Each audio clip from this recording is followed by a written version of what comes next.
خطیب اہل سنت حضرت مولانا محمد باقر علی صدیقی قادری چشتی صاحب فارغ التحصیل روایہ صحت ستہ سے التماس کرتا ہوں وہ اس نورانی جلسے سے خطاب فرما کر ہم سب کے دلوں کو نور سے منور فرما۔ السلام علیکم ورحمۃ اللہ وبرکاتہ۔ الحمد للہ رب العالمین والصلاة والسلام على سید الاولین والآخرین نبی الانبیاء والمرسلین وعلى آلہ واصحابہ وازواجہ وذریاتہ وبارک وسلم۔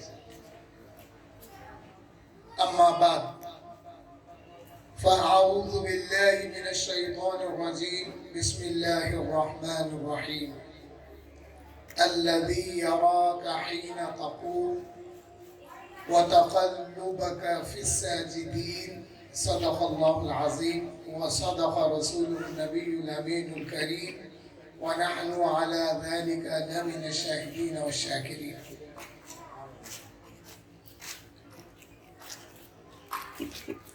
الحدیث عن رسول اللہ صلی اللہ علیہ وسلم كنت نبيا وآدم بين الماء والطين أو كما قال عليه الصلاة والسلام وأحسن منك لم تر قط عيني وأجمل منك لم تلد النساء خلقت مبرأ من كل عيب كأنك قد خلقت كما تشاء۔ حاضرین و سامعین، ابھی جن آیتوں کا میں نے شرح تلاوت حاصل کیا ہے اس میں اللہ جل شانہ فرماتے ہیں الذی یراک حین تقوم، اے میرے محبوب جب آپ کھڑے ہوتے ہیں، جب آپ قیام فرماتے ہیں، میں ہی تو ہوں جو آپ کو دیکھتے رہتا ہوں۔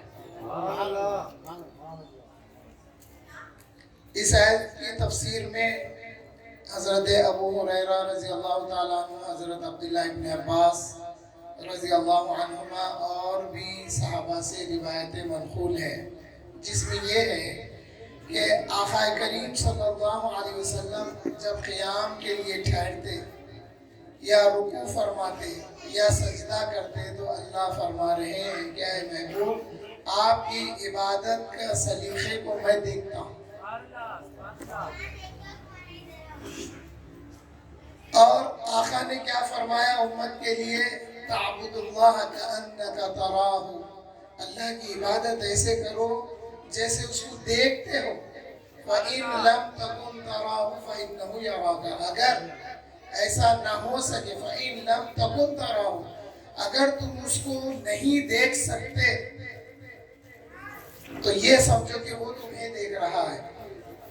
اب ہر عبادت کرنے والے کی خواہش ہوتی کہ خدا کو میں تو دیکھ نہیں سکتا مگر اس کی کچھ نظر کرم مجھ پہ ہو جائے تاکہ عبادتیں قبول ہو جائیں، مگر اللہ جل شانہ کی یہ شان ہے وہ اپنے محبوب کو جس حالت میں بھی حضور ہو وہ حالت میں نظر کرم فرما رہا ہے۔ جب حضور صلی اللہ علیہ وسلم کے نور مبارک کو جب اس نے بنایا تو اس وقت صرف اللہ کی ذات تھی اور حضور کا نور مبارک تھا۔ نور مبارک آقا کریم صلی اللہ علیہ وسلم کا اللہ کی ذات مبارکہ کا مشاہدہ کر رہا تھا، اور پھر اللہ تعالیٰ اپنے محبوب پہ نظر کرم کر رہا تھا۔ پھر عبادت جتنی آقا کرتے گئے اللہ نے اتنے حجابوں کو ایک کے بعد ایک ہٹاتے گیا اور اپنے قرب خاص کی لاتا گیا۔ جب ایک مقام قرب خاص میں پہنچ گئے اس کے بعد میں اللہ نے پھر حضور کے نور مبارک سے تمام کائنات کو بنایا۔ اب یہ جو آیت ہے الذی یراک حین تقوم، اے میرے محبوب چاہے دن کی نمازیں ہوں یا رات کی نمازیں ہوں یا تہجد ہو، میرے محبوب جب کبھی آپ نماز میں کھڑے ہوتے ہیں تو اے محبوب میں ہی تو ہوں جو آپ کو دیکھتے رہتا ہوں۔ حاضرین و سامعین، الذی یراک آیا، یہاں پر